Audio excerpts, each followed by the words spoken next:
Peut-être que certaines ou certains d'entre vous ont eu écho, et notamment sur le net, de réactions assez passionnelles, assez fortes et assez légitimes par rapport à une décision que j'ai dû prendre dans une situation un peu d'urgence concernant le loup, et notamment parce que j'ai donné une autorisation dans des circonstances très précises de ce qu'on appelle 2 tirs de défense renforcés, parce que dans cette période de montée à l'estive, il se trouve que dans des territoires très précis, il y a des situations particulièrement tragiques. Alors, ce que je voudrais vous dire, c'est que c'est un sujet évidemment sensible, qui me met dans une situation difficile, parce que j'espère que personne ne doute de mon amour immodéré pour la vie sauvage, et du fait que je me réjouis de ce succès écologique que le loup réinvestisse notre territoire.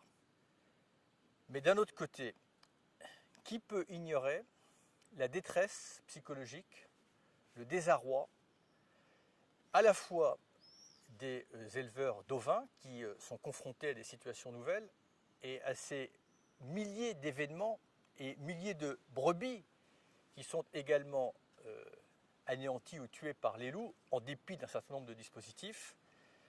Et il est de mon devoir que le facteur humain, évidemment, soit également pris en considération. Alors là, il y avait une situation très particulière, des événements très particuliers, et j'ai dû autoriser ces 2 tirs de défense renforcés. Ça ne veut pas dire que systématiquement ou automatiquement 2 loups vont être abattus, pas du tout.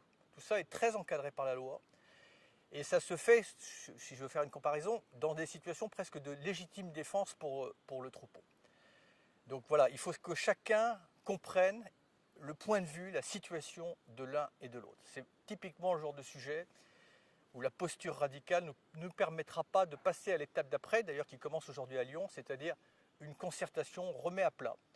On regarde notamment les dispositifs de protection, ce qui fonctionne, ce qui ne fonctionne pas, comment on peut améliorer les choses en tenant compte des situations des foyers par foyer.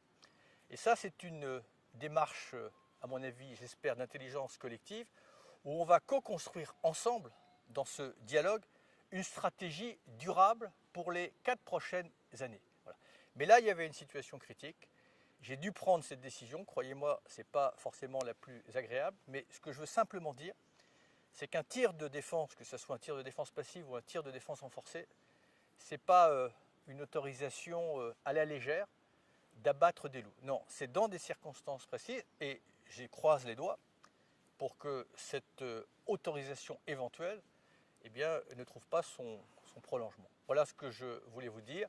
C'est un sujet lourd, compliqué. Mon rôle et mon devoir, c'est d'écouter, encore une fois, les expériences, les points de vue, les situations, les attentes. Et je suis certain qu'on pourra trouver une stratégie, partager une vision pour que la France puisse, d'un côté, rassurer psychologiquement et économiquement nos éleveurs et permettre aux loups de revenir dans ce territoire qu'il avait provisoirement quitté.